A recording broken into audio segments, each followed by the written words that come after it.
Good evening, ladies and gentlemen. This is the Atheist Chef. Now let's get right down to it. Gman. Gman has made a video recently about the age-old saying, and by age-old, I think it's probably from when around Penn Jillette said it. The fastest way to make a person an atheist, make a Christian an atheist, is to let them read the Bible.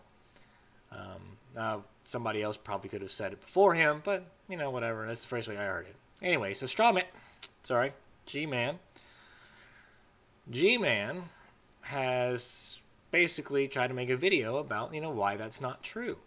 So why do people become atheists after they read the Bible? First of all, I would, the first thing that I would want to know is what did they read? What did they read in the Bible that caused them to not believe that God exists? Now, for some part of this, I agree with G-Man. I don't think it's really proper to say that if you just read the Bible, you're likely to become an atheist. Obviously not, because it's still the most popular selling book of all time. There's millions of Christians out there, so obviously there's something missing. There's obviously an element that needs to be accounted for. That element is when you refuse to read the Bible wearing rose-colored glasses. When you refuse to look at the word and think that, well, obviously this word is perfect, obviously God has an explanation for it, and so I'm just not going to worry about it. I'm just going to assume that it is. When you look at it that way, then obviously, yeah, you're going to still stay a Christian. But if you look at it and go, I need to really figure out what's going on here because, I want to know the truth. I want to understand everything. I want to be able to understand it from the historical aspect, the contextual reasons for why things are happening, and just reading it and, assuming that being that God is not the author of confusion, then I should be able to understand it pretty straightforward. It shouldn't be that difficult. It shouldn't be confusing. If you listen to the stories of the atheists on YouTube that claim they became atheists because they read the Bible, one of the very first things that you'll notice about them is they'll look at, wow, I didn't know that was in the Bible. I didn't know that was in the Bible. This is condoned in the Bible. And it will stop them from continuing to read and continuing to study to get everything in context, trying to understand what it was saying in the original language compared to our language today.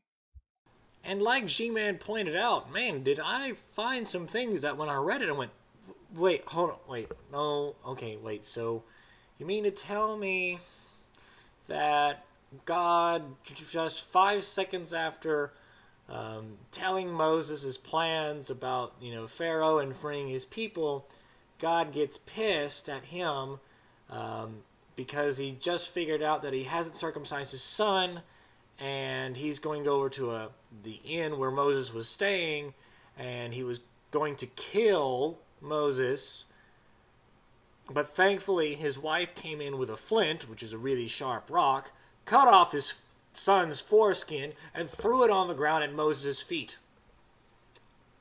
I read that, and I was like,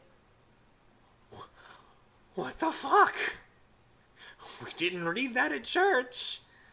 What does that mean? And so, yeah, that obviously that you have to question what the hell's going on. Not really a morality, well, I guess it'd be a morality question, but just a strange what the fuck factor. And then you go try and see, oh, well, you didn't research it in context. Well, first off, there really isn't much context other than Moses didn't circumcise his son, God got pissed, Zipporah, his wife, took a rock to his son's penis and threw it on the ground. And that was the end of the story. And then it just went on like nothing ever happened. There's no context.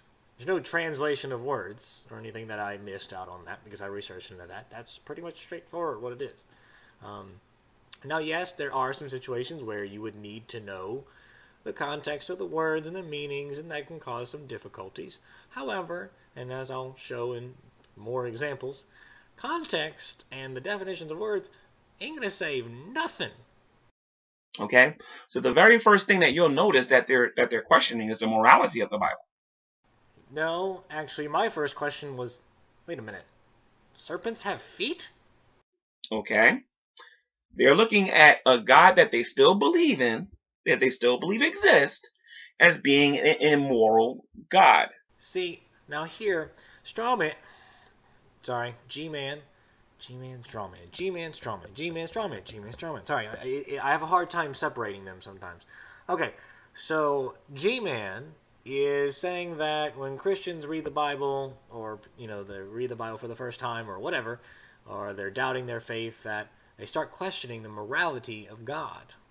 Now, first off, that's not the first thing there is. There's about 19 billion other things that came to my mind when I was reading. Now, when I was reading, I didn't even really have to worry about the immorality of God because, I mean, I was just reading through and finding more and more examples of things that just didn't make sense, didn't add up. We can start off with like Genesis chapter 1, verse 26, where God said, "Let us make man in our own image after our likeness." Who is this our? You know, the angels? Who is he talking to? That's weird, right? And then a little bit in chapter 3, Satan somehow manages to trick God into convincing him that he's a serpent. So God punishes the devil like he's a serpent. You must lie on your belly, crawl on your belly, and eat dust, which of course still doesn't even happen with the serpents. So he's wrong on two levels there. Then again in chapter 3, verse 22, we see God say, "And the Lord God said, Behold, the man is become as one of us, to know good and evil." Again, who is this us? And then you get on to animal sacrifices. Really? Like, why would God need an animal sacrifice? So we got all these other religions that have that as well. I mean, I get it. Who doesn't like the smell of barbecue? But what does this have to do with sin and forgiveness? Why would he choose such a barbaric system? It just seems odd. Then we have Noah's flood. We have basically the entire world is evil, and there's only one righteous man on earth. And so what is God's plan? He gets rid of all these people, but he allows 7 other people, Noah's sons and their wives, even though we have no reason to believe that they're fully righteous. He allows them to live and go on the boat, but yet they're not righteous. So why are they on the boats? I mean, if God's plan is to get rid of all the evil people, and then he allows evil people on the boat, then it obviously doesn't work. Didn't God see that coming? Didn't God see the fact that that would not work? Okay. The idea is it's the flood itself and getting animals on the boat and blah blah blah. Super complicated, scientifically impossible without having to resort to supernatural stuff. Supernatural. God placated the animals and he made them this way and he made the animals fit and be nice and whatever. Christians try to use it scientifically, try to make it scientifically possible, and it's just not. But if we want to resort to supernatural abilities of God, then God could have just supernaturally gave them a magic fucking heart attack and been done with it a long time ago. Then we read Noah, the one righteous man in the whole entire world. He is drunk off his ass, and then somehow his son, sees him naked, so he decides to curse him and to be a slave to, or his families or his sons would be a slave to all of his brother's sons. And God decided to allow that, but that's really whatever. Then you have the Tower of Babel, where God sees guys building up a tower to heaven, and he's like, "Oh my God, they're gonna be up here in heaven," which is impossible because heaven's not in the clouds. But even if it was in the clouds, those guys would have, not been able to breathe, thinning air and all. And if that was really such a concern for God, why do we have taller towers today that reach up that high? And why isn't God stopping them? Again, this just sounds like, somebody that didn't realize that God is not chilling up in the clouds. And then we see, God destroys Sodom and Gomorrah. And so Lot's 2 girls think it's the end of the world, and they have to preserve the family line, so they get him drunk and have sex with him twice, 2 days in a row. So this is 20 chapters into Genesis, and we have 3 separate occasions where incest saves the day. With Adam and Eve, that populate the universe, or the earth, and then Noah and his family populate the earth, and then incest again. Why does the Bible like incest so much? Genesis 27, Jacob tricks his father, Isaac, into giving him the blessing that once belonged to Esau by wearing like animal furs and crap to trick him. And then Isaac figures out that he's been tricked, and then he just carries it on anyway. Like, oh, well, it's too late. God's already convinced. And why the hell was God, tricked into this? Why would he give him the blessing? Okay. Then in Genesis 9, we have basically a baby-making standoff between Rachel and Leah fighting over Jacob, and they're just popping out babies left and right. Jacob goes sleeps with one or two, and they get 2 babies, and then the other one, Leah, gets 2 or 3 babies, and then I was like, well, I can't do anymore, so I have my servant and have sex with them, and then the other ones I give my servant, and they're just popping out the babies. Whoever makes the most babies wins. Okay? And then David fighting over Solomon's daughters. Solomon makes him go out and get 200 Philistine foreskins, so he goes out and kills 200 Philistines and gets their foreskins, put them in a bag, and throws them at Solomon. It's kind of fucked up shit that we don't read about in the Bible, read at church. And then we have the Moses and the 10 plagues. He kills the cattle 3 separate times, 3 separate events. And the Bible describes that it killed all the cattle, because 1 time isn't enough. He has to do it 3 times. It turned all the water to blood toward the very beginning. So for about a minimum of 11 days, there was no water in all of Egypt, because it was all turned into blood. But remember, the human body only lasts about 7 to 10 days without water. So I don't know how everybody hasn't died. And then all these other plagues killed, the cattle. I mean, all the plants in the fields. There was, volcanoes that came out and burned all the land. And so there was no food, no water, no plants. All the animals were dying, the horses, the cattle. And then despite all the horses being dead in 2 separate occasions from 2 different plagues, somehow the Pharaoh is able to leash out and send out pretty much all of his soldiers on horse-driven chariots. Do the math, okay? To go after Moses and company, and then they all die, in the Red Sea. So if we look at the Egyptian Empire, there is no water, no food, no land. 2.5 million of the Jews, the Jewish slaves, have just picked up and left the earth. Left Egypt. Sorry, not Earth. Left Egypt, and so basically they took out half of the economy and everything there. But yet somehow Egypt had no problem. They got by. The water was still blood. There was still no food, nothing, and still had locusts and all that crap all around. But yet Egypt was fine. Now you may say, oh well, they didn't report it or anything because it was embarrassing. Well, that's one stupid. They reported everything else. Secondly, as we all know, in the past 2 millennia, the last millennia of the Bronze Age and the Iron Age, they were in pretty much a constant conflict between the Assyrians, which is the Babylonian Empire, and the Babylonian Empire wanted to expand, and so did Egypt, so they were kind of always at ends with each other. And this would have been a perfect time for the Babylonian Empire to just kill everything. Actually, they wouldn't even have to try anything because there were no soldiers. They could just walk in and take over. But yet they didn't. So that's odd, right? Then we have to see that... Sorry. Checking something. Satan, at a certain point in Job, is up in heaven with God, even though he was banished from heaven. In Job 1:6, and he says, where have you been? He's actually reporting into God. It's like, oh yeah, I was just, going out the earth, doing my own thing. He's up in heaven with God, and we hear from Christians that God cannot stand to be in the presence of sin, or will not, or cannot be in the presence of sin. But yet, Satan is up there with God.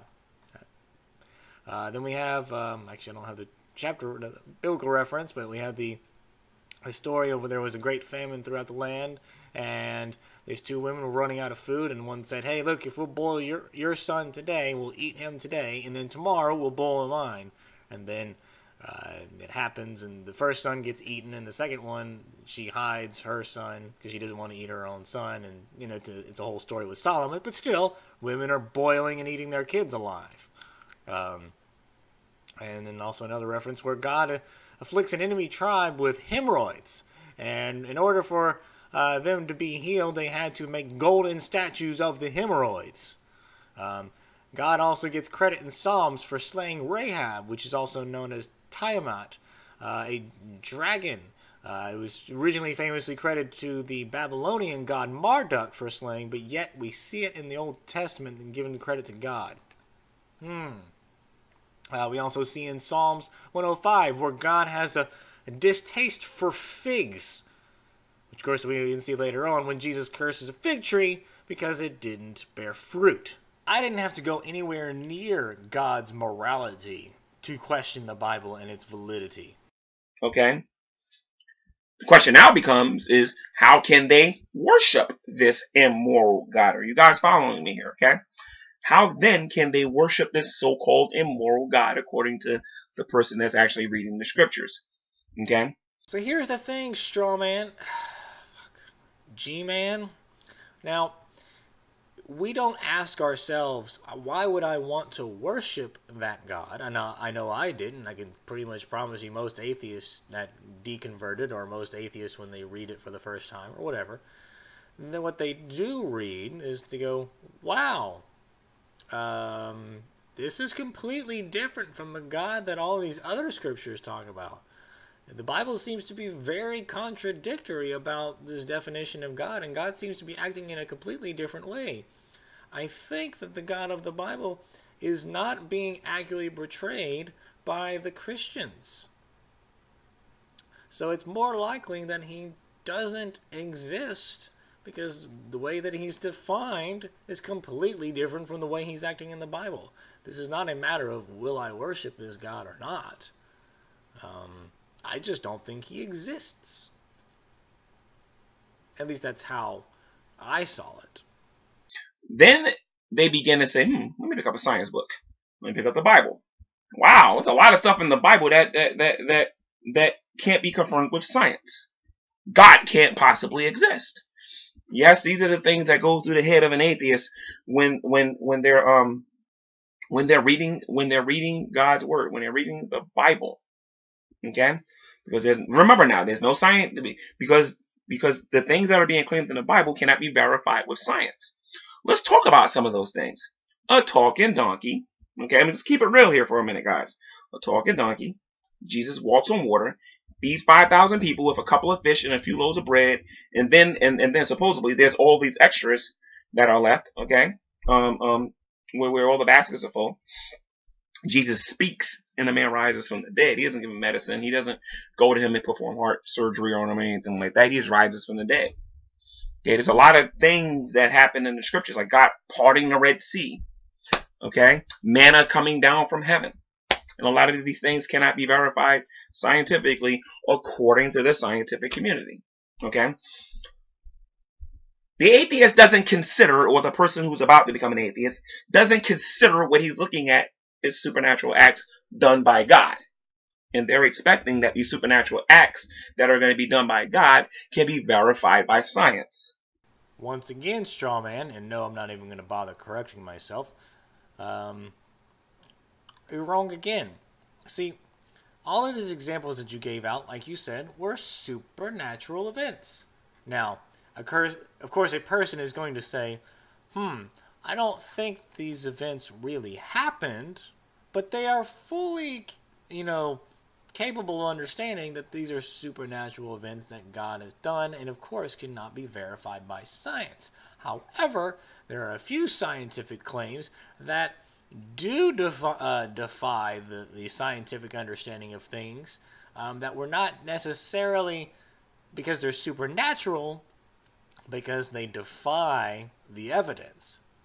Completely different things. The things that we look at that tend to defy the scientific evidence deal with, the light was created before the sun, the moon is a source of light, if you cover a bird in bird's blood, it's used to remove leprosy in a house, a bat is a bird, stars are just twinkly little lights in the skies. In Revelation, stars will come down from the sky and rain down and destroy about a third of the earth, which we know that a sun, star is the sun, and if we fall onto the earth, we would basically be engulfed. Let's see. The earth and heaven are on pillars. The earth is center of the universe. Rabbits chew their own cud. All animals will fear humans, which is something that apparently the lions, tigers, wolves, blue whales, and sharks all didn't get that memo. Diseases were all controlled by demons. All of these unscientific things that are in the Bible. I don't even have to worry about these supernatural things. Just these things that the Bible does claim to be true aren't. Are you guys following me here? Okay. And because these things cannot be verified with science and through their logic and their reason, which they believe is valid, okay, and not flawed, it causes them to lose their faith that God exists. If the Bible was completely perfectly accurate and there had no contradictions and no bad scientific claims or anything like that, then maybe you would have an argument. But so far, yeah. Tell me something. How would your science books explain? Let me think of something here. How would your science books explain Jesus walking in the middle of the ocean? Science doesn't really have much to say on the matter, except we've had no experience of anybody walking on water. Now, historians, we can say, oh, look, if we look at the stories of Orion in the Aeneid, some Native American stories and some Hindu stories, especially the Huang Po story, all those people claim to have walked on water. All of those, for the exception of the Native American stories, were before Jesus. Do we claim those to be true? Can we claim what happened, if they really did walk on water? We can say that most likely not, but even if they did, then Jesus' walk on water is not very special. How would your science books explain God utterly destroying Sodom and Gomorrah with fire coming from the sky? Volcano. How would you explain? Excuse me, my ear itches. How would you explain Jesus Christ being crucified, being dead, okay, rising on the third day and ascending back to heaven? Again, much like the walking on water and volcano thing, we could say, well, probably didn't happen. But, of course, again, even if it did, we'd have to take all of the other dying and rising gods, which is at least quite a few of those in history that existed before Jesus as well. So, according to 500 witnesses, well, I guess you could say we have more than 500 now, considering that was a long time ago into today. I guess you could say it's up in the millions or even the billions. I don't think you understand what a witness is. And even if there was a first-hand witness, none of them decided to write about it. And secondly, even if they did, well, we have many more eyewitness accounts of ghosts and aliens. But shouldn't you go and find a spiritual explanation on why these things happen? Why in the world are you going to are you comparing science with this? I mean, have any of you atheists paid attention to what you have rejected to what you actually buy into now? So, Gman, tell me which book I should use to actually better understand this supernatural world that, that science cannot explain. Should I use the Bible?